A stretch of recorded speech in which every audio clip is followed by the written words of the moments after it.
असफल तो वो है जिसने कभी कोशिश ही नहीं की, क्योंकि जिसने कोशिश की या तो उसके हाथ में अनुभव या सफलता जरूर लगी।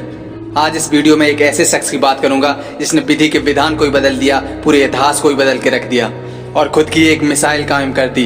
इनके बारे में जानने के बाद, इनकी पूरी संघर्ष स्टोरी सुनने के बाद आप बहाने बनाने पूरी तरीके से बंद कर देंगे, क्योंकि जब ये इतने कठिन संघर्ष में यहाँ पहुँच सकते हैं तो आप क्यों नहीं। हम बात करने वाले हैं IAS सूरज तिवारी जी की, जिन्होंने 2023 UPSC रिजल्ट में 917वां रैंक हासिल किया। सीधे इन्हें IAS दिया जाएगा, लेकिन IAS बनने से पहले IAS बनने की जर्नी में इन्होंने कितना संघर्ष किया है, उस संघर्ष के बारे में आप जान लीजिए।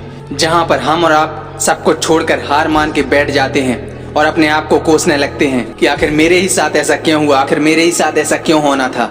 वहीं पर सूरज तिवारी जैसे लोग एक इतिहास बना देते हैं और लोगों के लिए एक प्रेरणा बन जाते हैं। अपनी वीकनेस पर काम करके उसे स्ट्रेंथ बनाकर इतिहास बना देते हैं। यदि इनकी होम टाउन की बात की जाए तो ये कोरावली मैनपुरी उत्तर प्रदेश से आते हैं। एक मिडिल क्लास फैमिली से आते हैं। मिडिल क्लास नहीं, मैं तो कहूँगा एक लोअर मिडिल क्लास फैमिली से आते हैं। इनके पापा की एक सिलाई मशीन की दुकान है, वो भी ऐसी दुकान जहाँ पे नए कपड़े बनने के लिए नहीं आते, पुराने फटे कपड़े सिलने के लिए आते हैं। उससे इनका जैसे तैसे करके इनका घर चलता है। लेकिन असल चैलेंज इनकी जिंदगी में अब शुरू होते हैं।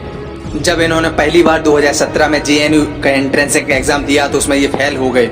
लेकिन उसी साल कुछ ऐसा हुआ, जब इन्होंने दोबारा एंट्रेंस एग्जाम दिया तो ये उस एग्जाम में पास हो गए।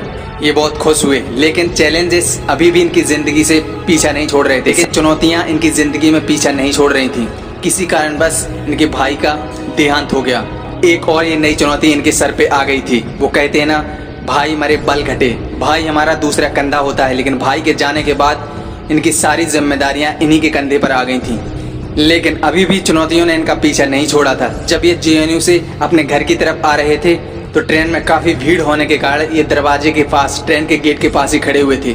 उस वक्त इनके साथ कुछ ऐसा होने वाला था कि इन्होंने कल्पना भी नहीं की थी। उस यात्रा में इनके साथ इतना बड़ा हादसा हुआ कि उस यात्रा के दौरान दोनों पैर और एक हाथ पूरी तरीके से गंवाने पड़े और दूसरा हाथ भी इनका डैमेज हो गया। जब इनको होश आया तो इन्होंने अपने आप को एक हॉस्पिटल में पाया और जब डॉक्टर ने इनसे पूछा कि क्या तुम्हें पता है तुम्हारे साथ क्या हुआ है, तब इन्होंने बोला कि मुझे कोई जानकारी नहीं है कि मेरे साथ क्या हुआ है, लेकिन मैं इतना बता सकता हूँ कि मैं अपने घर की तरफ ट्रेन में जा रहा था। उसके बाद जब मेरी आंख खुली तो मैंने अपने आप को यहाँ पाया। जब धीरे धीरे करके डॉक्टर ने समझा के बताया कि आपका एक हाथ और दोनों पैर पूरी तरीके से आप खो चुके हैं। जब इन्हें पता चला कि इनके साथ ये हुआ है तो इन्हें बहुत बुरा लगा और ये सोचने लगे कि मैं दूसरे का सहारा बनने वाला था, आज खुद दूसरों का बोझ बन गया हूँ। हॉस्पिटल दवाई लेने के लिए पहुँचते हैं। इन्हें JNU यूनिवर्सिटी के टीचर मिलते हैं और समझाते हैं, पॉजिटिव मोटिवेट करते हैं कि जिंदगी अभी खत्म नहीं हुई है, अभी आप बहुत कुछ कर सकते हो।